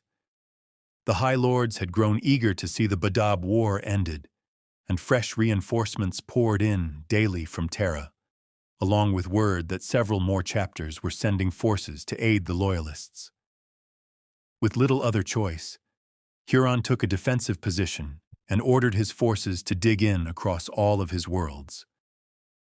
Now, Cullen knew that a siege would kill his momentum and that he must strike now or face a bloody and grueling war. So he launched a daring assault on the world of Cygnerad. Now this is a fortress world that never submitted to Huron during his purges. It in fact had been fighting him since 901.M41. Half the planet had fallen to his forces, but if Cullen's forces could break through to the defenders and liberate the world, the Magister Militant would have a fortress in the heart of the Tyrant's empire. To that effect, a Salamanders and Raptors strike force was sent in to aid the defenders. Unfortunately, the strike force's landing was seen off by the planet's orbital defenses, so a new plan was hatched, known as Operation Sedna. Under the cover of a diversionary attack, a covert strike force of Raptors was landed on Cygnerad. These Astartes were 300 kilometers from their target and were wearing armor stripped down to only the bare essentials. For weeks, they would march across tundra, ice peaks, and blistering gales. Now, eventually, they arrived at their target, and the Raptors breached the orbital defense batteries. They were successful, but they took heavy losses, leaving the Salamanders to retake the world and repair Cygnerad's ruined defenses. In early 907 M41, the bulk of the Executioner's chapter, who had been operating behind Loyalist lines, would arrive at the Cythera system. Now, defending the system at the time was a detachment of Howling Griffin's Astartes, who unfortunately for them ended up getting utterly and completely defeated. Yet, when the Howling Griffins were completely at the Executioner's mercy, the Sons of Dorn ended up staying their hand, sparing the Howling Griffins. Instead, with their duty of destroying the Loyalist strategic emplacements in the system done, they simply left. This assault, though, effectively took the Howling Griffins out of the war, though what few of them managed to survive the raid did fight on until they were formally relieved in 909.M41. Now it's kind of a side point, but it's definitely worth noting that the blights that spawned from the Maelstrom weren't sitting idly during all of this. Xenos and heretic raids spiked during the Civil War. The Mantis warriors' homeworld of Endymion, for example, came under direct attack from a massive orc pirate fleet. And if things couldn't have gotten any crazier, in mid-907 M41, the Minotaur's chapter arrived in Badab. Now, if you're unfamiliar with them, they're rumored to be the personal attack dogs of the High Lords and, thus, are given more resources and better equipment than pretty much any other chapter. And it wasn't just a couple of them showing up. Oh no, their full chapter strength had arrived, making themselves known by wiping out a 46,000-strong garrison of Tyrant's Legion on a mining facility before reducing it to rubble. Their feared chapter master, Asterion Malak, then proceeded to lead them on a relentless purge of worlds just outside the Maelstrom Zone, the very same planets that Huron had been seizing supply shipments from. The Minotaur's purge was complete. Every planet, outpost, or orbital station that was even near a world that had supplied Huron was burned to ash. The only force that was really able to respond to the Minotaurs was the Executioners. And the two chapters would end up locking horns, and both seemed to relish in the brutal violence they inflicted upon one another, treating the whole conflict as if they were gladiators locked in an arena spilling blood for sport rather than war. Despite everything, the Minotaur's assaults caused a massive retreat of Astral Claws forces. Essentially, by the end of 907 M41, the only secessionist forces outside the Maelstrom Zone were the Executioners. In total, The Minotaurs had purged over 20% of an entire sector's population, a death count in the billions, quite possibly even the trillions. The end of 907 M41 was punctuated by two more disasters for the secessionist cause. The Galen system fell to a mix of loyalist assaults and populist uprisings, making it the second system to fall to the loyalists. This was a sign that the iron-fisted rule of the Tyrant of Badab was beginning to slip. Finally, though, the year ended with one final disaster. Viania, the world that had repulsed the first major assault by the Loyalists, fell, making it the third system to be lost to the Loyalists. It should be noted, though, that before it fell, Viania was stripped of valuable resources by Huron before retreating to the Badab sector, leaving the garrison poorly supplied and with no hope of reinforcement. The battlefields of Viania were later described as a butcher's yard. Tanks and men alike were left rent open, little more than piles of meat and metal. Although at the time no one was really sure who had managed to do this, there were rumors that were beginning to spread of mysterious Astartes clad in gray armor. The year 908 M41 would mark the bloodiest one of the war, and as 908 M41 began to dawn, a shocking revelation gripped the Loyalist forces. Inquisitorial interrogation of an Astral Claws apothecary captured during the retaking of Signorad had revealed how the Astral Claws had been able to hold back the Loyalists so well. Huron had been building up his chapter, which now numbered 3,500 strong, 3 times the strength allowed by the Codex Astartes. This was a massive violation of Imperial law, and it was the final straw for the Astral Claws, who were officially declared excommunicate traitorous. Branding every single one of their members as a heretic. This increased size of the Astral Claws explained how, despite the scale of the conflict, their forces hadn't been stretched thin. In his defense, the interrogation did reveal, though, that Huron had only done this because he wanted to enact his plan to cleanse the Maelstrom, the one that he had proposed to the High Lords, and they'd refused to listen. Along with this revelation, early 908 M41 saw the Exorcists join the Loyalist forces. They, along with the Red Scorpions, Fire Angels, Salamanders, Raptors, and Nova Marines, all descended on the world of Sion. The Astral Claws defenders were completely overwhelmed, but they still refused to yield. The fighting turned utterly vicious. The secessionists employing masses of viral weapons, their use wiping out most of the planet's population. It was only thanks to the heroism of the Fire Angels chapter that the world could be taken. These Astartes, fighting at full chapter strength, marched into the maze-like defenses of Sion. At every corner, they were met with suicidal Astral Claws. The ground turned to toxic sludge, and every step the Fire Angels took was over corpses. A single puncture in their armor spelled a slow and painful death for the warrior inside. Dead men fought dead men in the streets of Sion. All the while, Huron's trademark high ordnance killing fields mowed down hundreds of Astartes. The Second Battle of Sion was the single bloodiest engagement of the war so far. Yet the Fire Angels emerged victorious, waving ragged banners over its citadel before the year's end. I can't stress enough that this was the single most important victory in the war so far as it split the Maelstrom zone in two. The Astral Claws tried desperately to reclaim it, but ultimately failed, losing numerous vital ships in the counterattack. With this loss, the Mantis warriors were completely isolated from any allies. Things took a turn for the disastrous in late 908 M41. You see, the Lamenters chapter had already suffered heavy attrition, and Huron had effectively been using them as an ablative shield, letting them die to spare his own resources. They were weak, and Inquisitor Frayne smelled blood in the water. Via their spy network, the Inquisitor found the location of the Lamenter's gene seed stores and all of their wounded. Both were held aboard a war barge, a type of war and supply ship commonly used by the Imperium. The Minotaur's chapter were sent to bait the trap.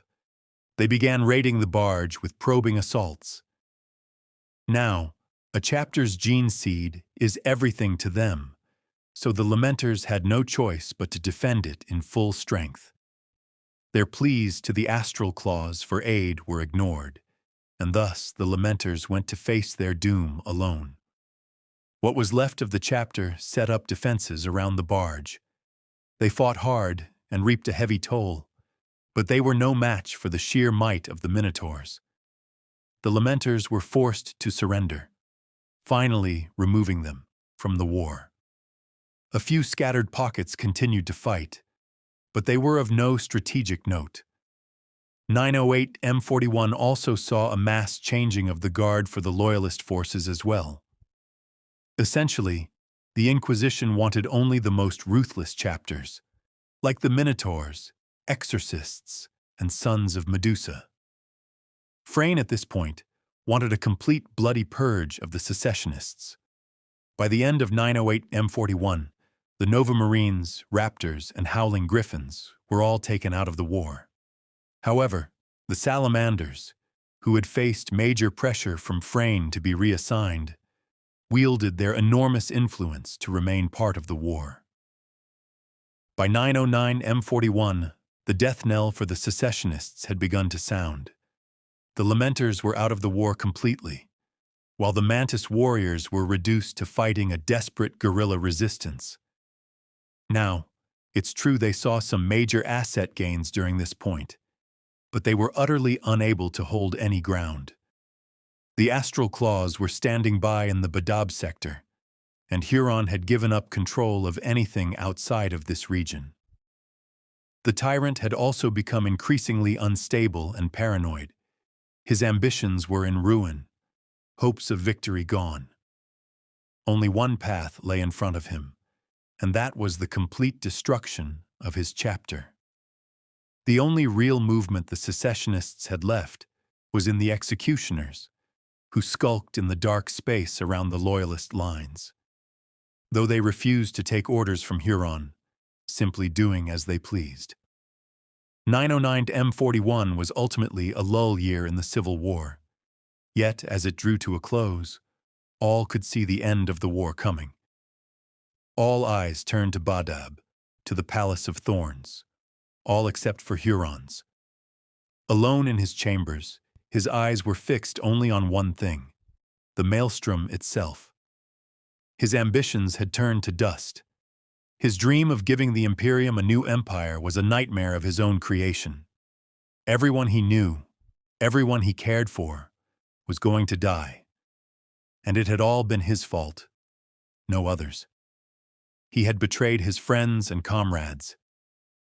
Earlier in the video, we compared Huron to Aragorn, a charismatic and heroic individual. But the truth is, Huron is more like Boromir. And just like Boromir, he had heard a call coming from the dark. The year is 910 M41, and the Mantis warriors' worlds are burning. Little is left on each of them but mutilated piles of meat and bone. Early in the year, the Imperium began what is known as the Tranquility Campaign, a campaign focused entirely on the civilian population of the Mantis warriors' planets. It is nothing short of wanton, cruel genocide. The people of these planets are being systematically hunted and slaughtered, but the Mantis warriors refuse to leave them behind to die. Thus, they are dragged into an unfavorable scenario: pitched battle. It's important to understand here that the Mantis warriors never wanted to be in this war in the first place, but they're still fighting in it because Huron told them that it was the Inquisition that killed their chapter master. So, with noble intent and to protect the people of their worlds from annihilation, these warriors of shadow stepped out into the light to face their doom. From the sky came a rain of drop pods painted ash gray and trimmed with bronze, each bearing the heraldry of a white shark. These were the assault craft of the Carcharodon's Astra, a mysterious chapter rarely seen by the Imperium. Now unknown to most at this time, the Carcharodon's Astra had been involved in the Badab War since at least the fall of Viania. But it was only now in 910 M41 that they were making themselves known to Imperial command. After a tense first contact, they had been assigned to the Tranquility campaign alongside the battered remnants of the Fire Angels and other chapters. In a series of savage assaults, the Carcharodons broke the Mantis Warriors. By the end of 910 M41, the Mantis Warriors were scattered to the winds and were officially removed from the war, leaving only the Astral Claws and the Executioners on the side of the secessionists. Now, it's difficult to get across just how horrifying the Carcharodon assaults truly are. But if you're morbidly curious, I did do a deep dive on this chapter, so you should definitely check that out after you finish this one. For context here, the Carcharodons were so brutal, so bloody, and so savage that, after fighting alongside them, the Fire Angels asked to be relieved from this war. This was the chapter who fought in the Second Battle of Sion, where the ground was choked with life-eater virus. They fought through a literal pestilent hell. They had seen some true horrors in battle, but the Carcharodon savagery was so cruel, so horrific, that the Fire Angels nearly attacked them out of a sense of honor, even though they were on the same side. Thus, at the end of the Tranquility campaign, not only the Mantis Warriors, but the Fire Angels as well, were completely out of the war. With the Mantis Warriors defeated, Huron was left with only a single ally, the Executioners. A chapter who had not been badly scarred at all by this war, but had also not fully committed to any single engagement. They were frankly doing little more than marauding and meeting loyalist forces in honorable battles. Their whole attitude for this conflict was treating it like a blood sport and not really a war. An attitude that infuriated Huron to no end. At this time, relations between the two allies were extremely sour, but the breaking point would come in 911 M41. Near the start of the year, the Loyalists had begun a new offensive, their target being the Angstrom system, which was another key strategic stepping stone in order for the Loyalists to launch an assault on the Badab sector. At this point in the war, the Loyalist forces had suffered a lot of attrition, while by contrast, the Astral Claws were relatively unscathed, so a lot more was expected of all of the newer arrivals like the Minotaurs and the Carcharodons. Unfortunately for them, though, both of these chapters are historically extremely uncooperative, so it came as kind of a surprise when they actually volunteered a force to aid in the capture of Angstrom. The task force that was formed was named Gift of Fire, and consisted of an elite contingent from the Salamanders and a larger force from the Minotaurs. The strike force assaulted the Angstrom system and took it with little issue, despite the Space Marines being outnumbered 100,000 to 1. Now, the main reason the Astartes had little issue here, even though they were so grossly outnumbered, links back to the area the Astral Claws actually had suffered some form of attrition in, the Tyrant's Legion. The Angstrom system was simply garrisoned by the rabble of nearby planets. Now, this being the Maelstrom, an area saturated in warp corruption, meant that many of them were monstrous mutants. This was treading very close to the line of the Astral Claws employing the forces of chaos into their armies. Now, mutation can definitely be a powerful boon in a fight, but they were certainly unorganized and made for poor opposition to actual Space Marines. Thus, the Angstrom system firmly fell into Loyalist hands. In the ruins of Angstrom, the Minotaurs and the Salamanders would find a series of underground tunnels filled with illegal experiments.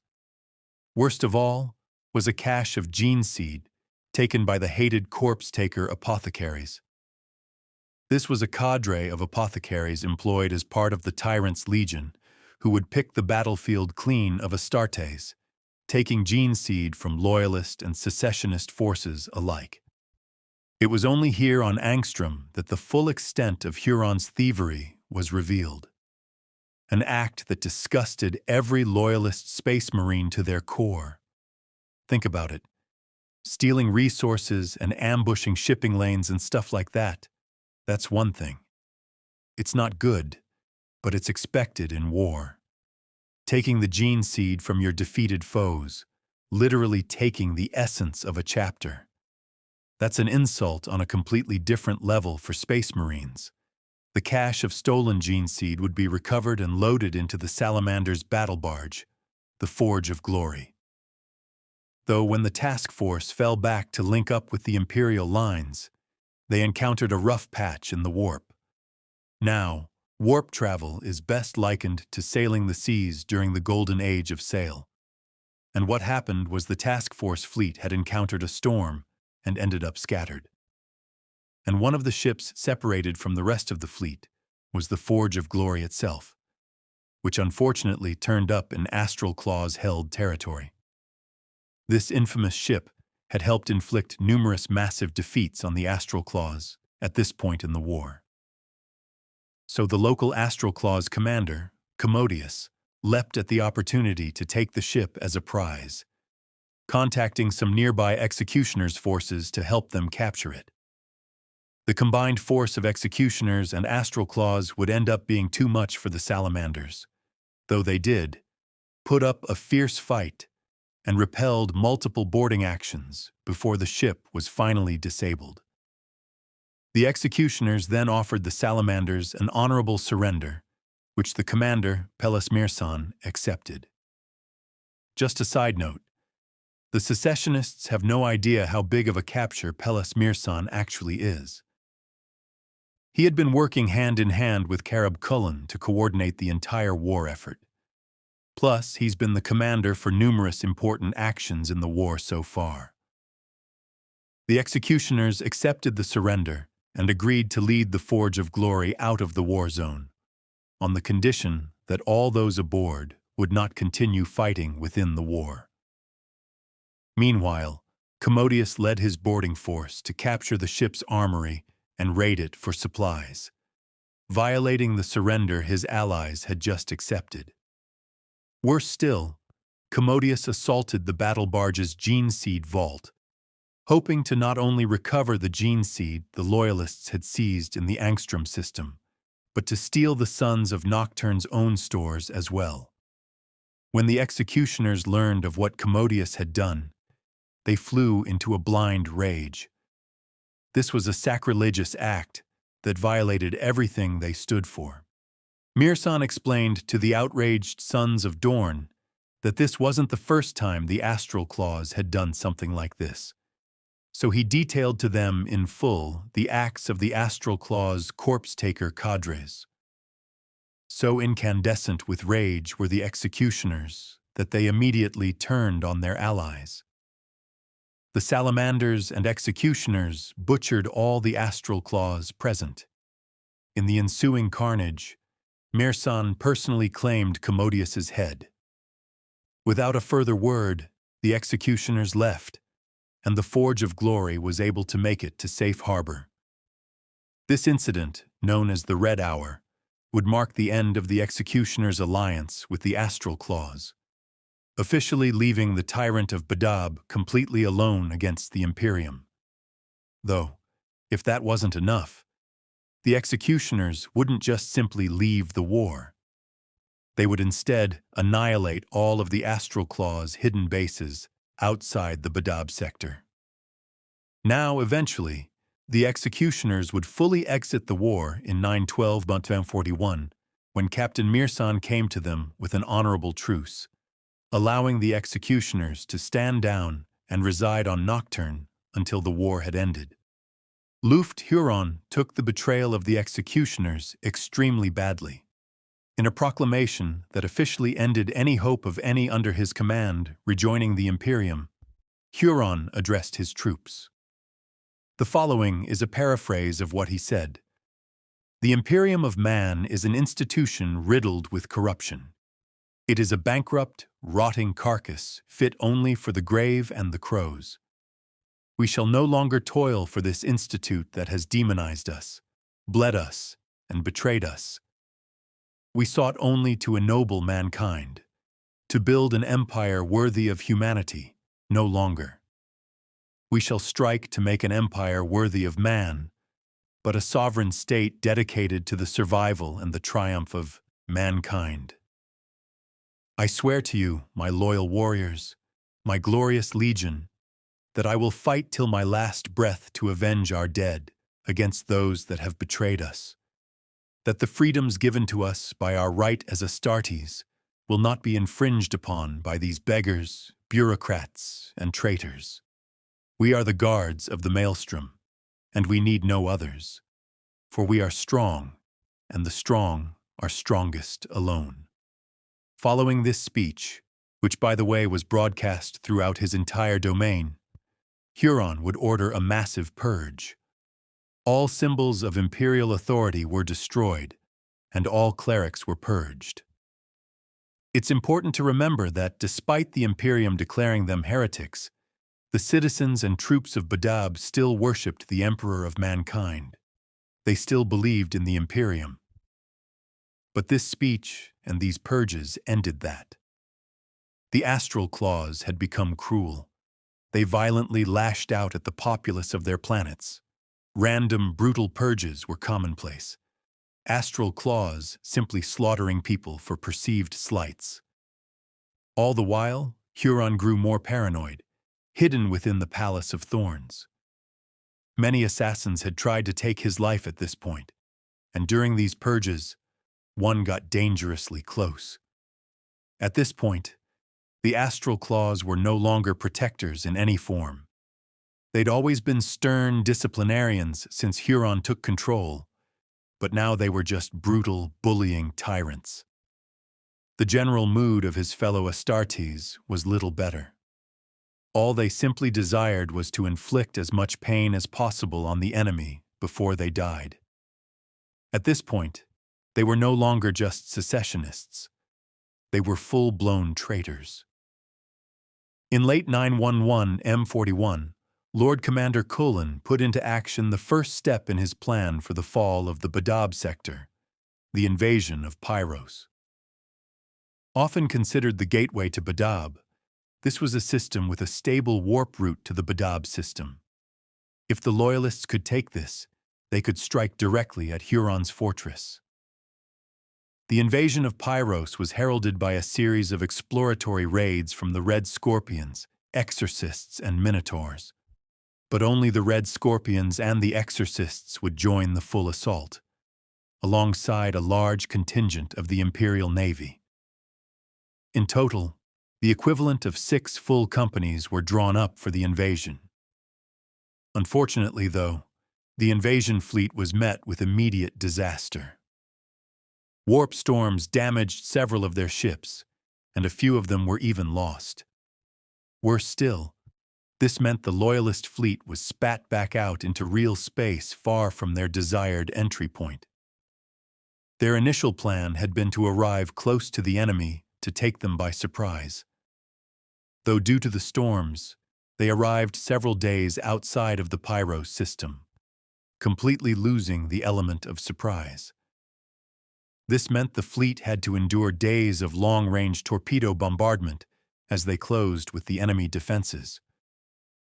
When they did finally close the gap with the foe, they met fierce resistance. And not just in numbers, but in sheer, suicidal killing intent, taking heavy casualties as enemy ships literally rammed into the Imperial ones, all guns blazing as they did so. Later on, Vice Admiral Kagawa would say this of the enemy ships, that they fought as if the Tyrant's claws were at their necks, that they feared him far more than a mere death at the muzzle of our guns. Having neutralized the few ships garrisoned in the system, the Loyalist fleet split into its two primary objectives. The first was to be handled by Vice Admiral Kagawa in neutralizing the prestigious Pyros 5 orbital defenses. The second was for the Red Scorpions and the Exorcists, who were to seize the naval bases of Curtice Secundus. Immediately, Kagawa's forces met extreme difficulty, though, losing multiple ships and many more sustaining heavy damage while trying to neutralize Pyros III's defenses. At this point, pretty much every ship under the Vice Admiral's command had sustained heavy damage. So with no other option, Kagawa was forced to retreat from Pyros II's, but they did manage to take out all the orbital defenses before leaving. Meanwhile, on Curtice Secundus, the Adeptus Astartes met with greater success. The Red Scorpions and Exorcists immediately established beachheads across the forest moon and its lunar stations, initially encountering stiff resistance from Tyrant's legion forces. Though unusually, these well-trained regulars were paired alongside masses of conscripted slave troops, men and women with bomb collars strapped around their necks and then thrown headlong into the enemy guns. A testament to the irreplaceable losses the Astral Claws had suffered throughout the war. No longer did they have the numbers to hold back Astartes with their well-trained Tyrant's legion. Despite the combined force of the suicidal attacks from the slave troops and the remnants of the Tyrant's legion, the Astartes still made decent headway. Though they were unable to do little more than secure their landings, the mighty Carab Cullen had even made planetfall on Curtice, leading the Loyalist assault personally. Now understand this. At this moment in time, every single move that has been made is all according to one general's plan, and it wasn't Cullen's. Lufgt Huron unveiled his masterstroke. Concealed defenses on the forest moon opened up. The Astartes fleet above Curtice Secundus was nearly instantly decimated. The ground forces were pummeled with artillery. Huron's guns shelled enemies and friends alike, all to lock the Loyalists down. From his hidden base came his armored assault, led personally by the Tyrant of Badab himself, though the worst was still yet to come. Translating into the system in perfect striking position was the last of the Astral Claws fleet.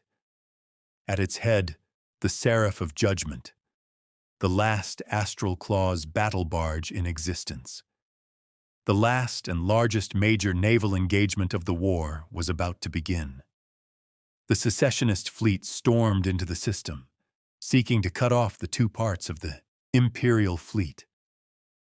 They easily turned aside the Imperium's rearguard, but their bloodthirst caused them to lose formation. Some ships outpacing others, while many more were left vulnerable. From the dying and fleeing Imperial rearguard came the Gauntlet of Ages. This ship was commanded by a young female captain, whose name has been lost to Imperial records, but her actions single-handedly saved the Imperial fleet. She stood firm against the full might of the traitors, cutting down the enemy as she ordered deft maneuvers through their fragmented formation. Her actions bought the Imperials precious time to regroup and reform under Kagawa's direction. For her heroism, though, the Seraph of Judgment descended upon her, destroying the Gauntlet of Ages with all souls aboard lost. Though the time she bought allowed the Astartes and the Imperial Navy fleets to regroup, this left Carab Cullen and his forces trapped on Curtice Secundus. It is often said that history doesn't simply repeat itself, but it instead rhymes. All around Curtice Secundus, the drop site massacre of Istvan V was playing out anew, Loyalist Astartes standing shoulder to shoulder and dying back to back as their defensive rings were destroyed. The boots of traitors grinding their armor into the earth. Most beachheads collapsed, all the Astartes deployed within them slain.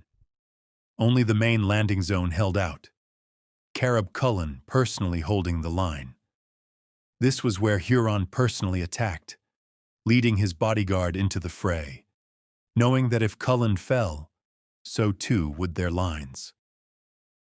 Captain Silius Alber of the Exorcists moved to block Huron's assault. His counterattack failed, and the Exorcist died to the thundering guns of the Astral Claws, though they did weaken Huron's bodyguard enough to stop the entire landing zone from being overrun by his breakthrough assault. Despite this, not even the Emperor of Mankind himself could have stopped the clash of these two titans of their time.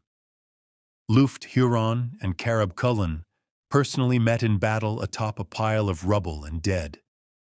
The Lord Commander of the Red Scorpions met Huron with stoicism and grace, while Huron responded with curses, rage, and fury. The two legends clashed, claw against sword, loyalist against traitor. The pair were evenly matched, but Huron's raw fury gave him the advantage, putting Cullen on the defensive. All the while they fought, Huron roared about how he had been betrayed, how he was going to bring glory to the Imperium, how he was righteous, and Cullen was the lapdog of despots. Cullen was silent throughout, until it came time to deliver a blow the Tyrant of Badab would never heal from. Cullen struck Huron with a truth. "You are a traitor and a cur, a cruel and petty false king, no better than a pawn of chaos. You were brought to ruin all the Astral Claws had striven and bled for these ages past, for corrupt vanity and pride." To drive the point home, Cullen sidestepped Huron's blow and cut the tyrant to his core with his relic, blade. Now this blow should have killed him, should have seen the tyrant dead and the war ended. Yet Huron lived, seemingly unfazed by the blow, driven on by some dark thirst for vengeance. Snarling and screaming, he thrust his power claw into Cullen's chest, destroying one of his hearts and casting the Lord Commander down. Cullen fell down the pile of rubble and dead, landing at its base. The Tyrant of Badab cast his head back and bellowed in dark laughter as Cullen slowly rose back to his feet. The Lord Commander of the Red Scorpions clutched at his bleeding chest, using his relic blade to support his weight. Looking up, he saw Huron atop a pile of burning ruin and death, laughing. Then the sky exploded. While Cullen and Huron had been dueling, the fate of Pyros had been decided in the void. Kagawa had formed the Loyalist fleet into a tight defensive block, meaning the secessionists couldn't bring their full firepower to bear against the Imperials.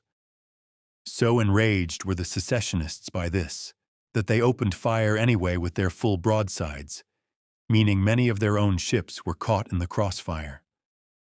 Worse still, the Imperials had coordinated so tightly and so well that their salvos had great effect on the secessionists. The traitors lost a large number of their capital ships in this first engagement.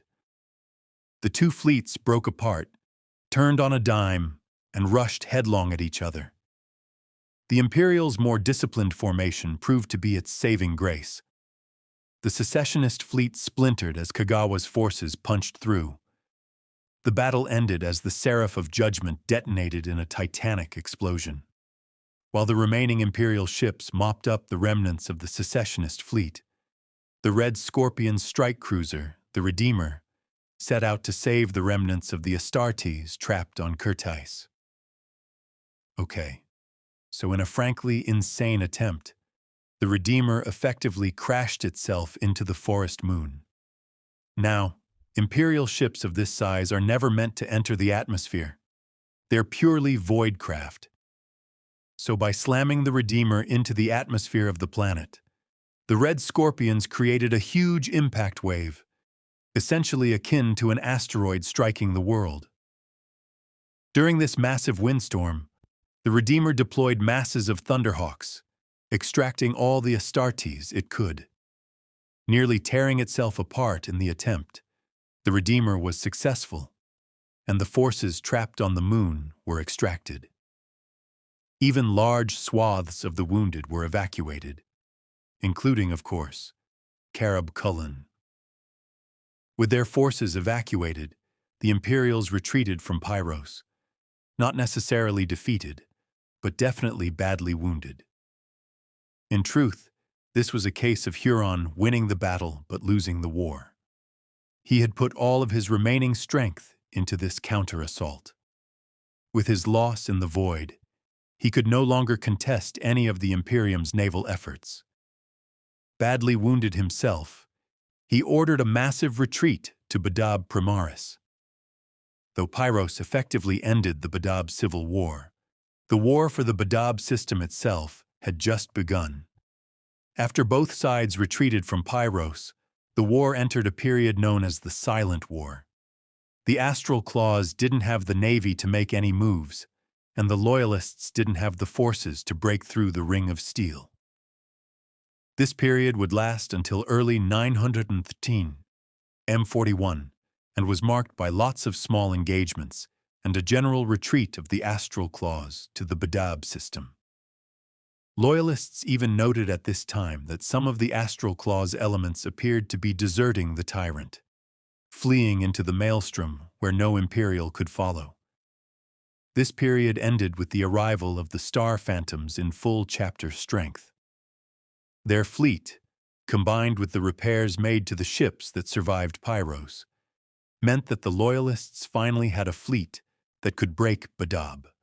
Inquisitorial spies also managed to ascertain a weakness in the Ring of Steel, as the defenses were largely automated and controlled from a star fort known as Sentinel Sigma.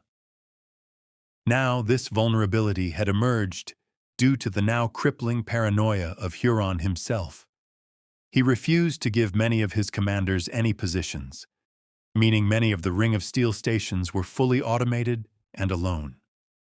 So by removing Sentinel Sigma, the entire Ring of Steel would be disabled. So the final assault was launched. The full might of the Imperial invasion fleet translating into real space directly above Sentinel Sigma. At its head was the Raptorous Rex, towing a severed chunk of a star behind it. You see, this was no battle, no invasion. It was an execution designed by the machine cult of Mars. The Raptorous Rex tore ahead of the invasion fleet and let the celestial bomb strike Sentinel Sigma. The chunk of star took out the station's void shields and most of its defenses. Following this came the invasion fleet's guns and a host of boarding torpedoes. The star fort stood little chance, and despite the ferocious efforts of the Astral Claws' second company, Sentinel Sigma fell in hours. From inside the taken fort, the tech priests of Mars disabled the Ring of Steel, leaving the rest of the invasion fleet free to take the Badab system, which honestly they did without even waiting for the Ring of Steel to fully fall.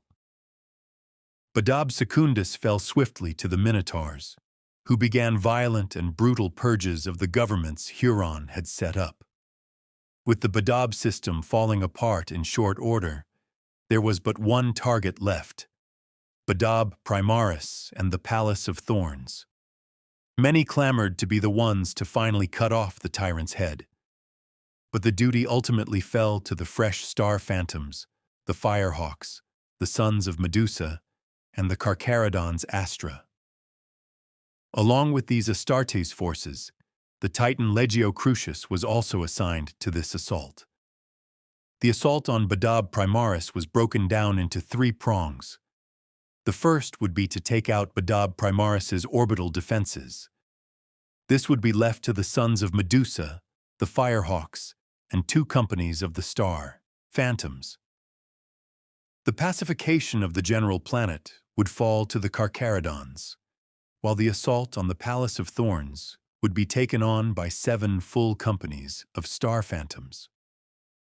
The assault on Badab was preluded by mass bombardments of the planet's defenses, which were very successful and managed to shatter most of the Hive City's defense networks.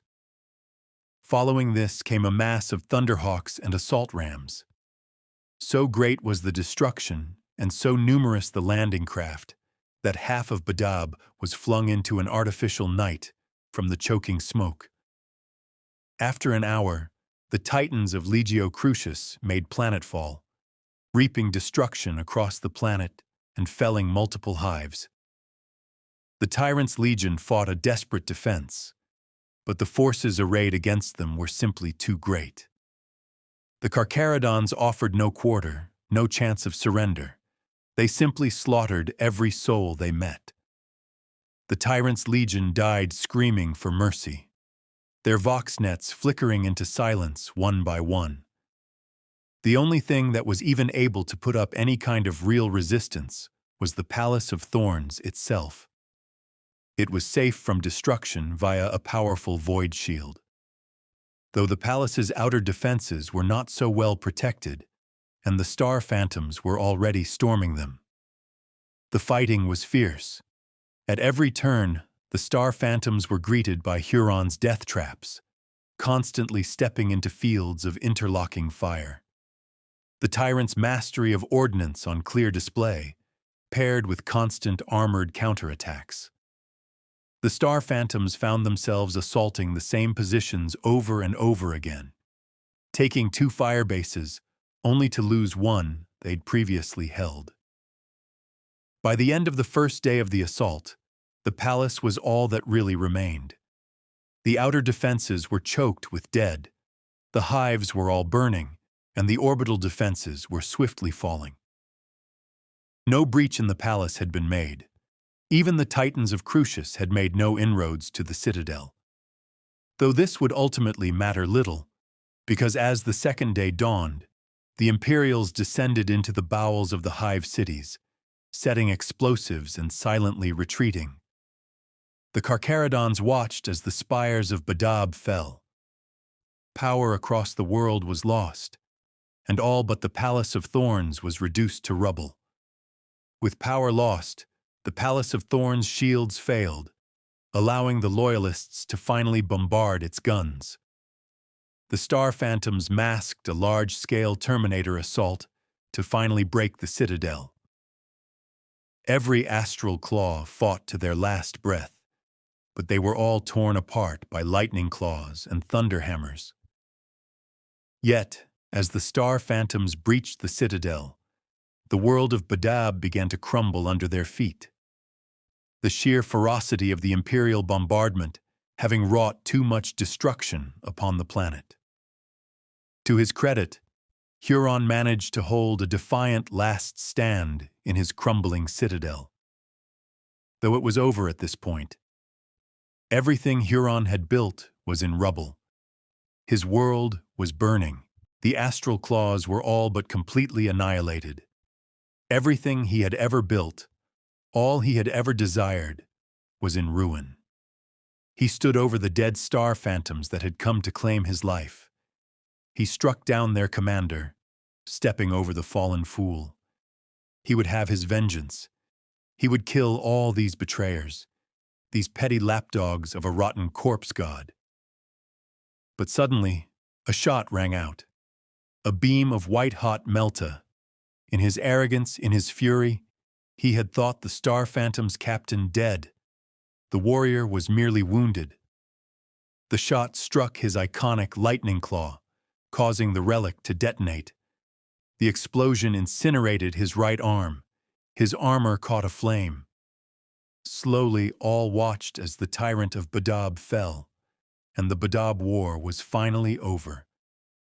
In the aftermath of the war, every single Astral Claw in Imperial custody was put to the sword, though there are rumors that some of them may have lived on as Black Shields in the Death Watch. The Mantis warriors were sent on a 100-year penitent crusade. Their worlds were given over to the Firehawks, a cruel punishment considering it was the Firehawks' genocide of these worlds that had escalated the war in the first place for them. The Lamenters, as well, were sent on a 100-year penitent crusade. In addition, they were forced to give over much of their chapter's armor to the Minotaurs.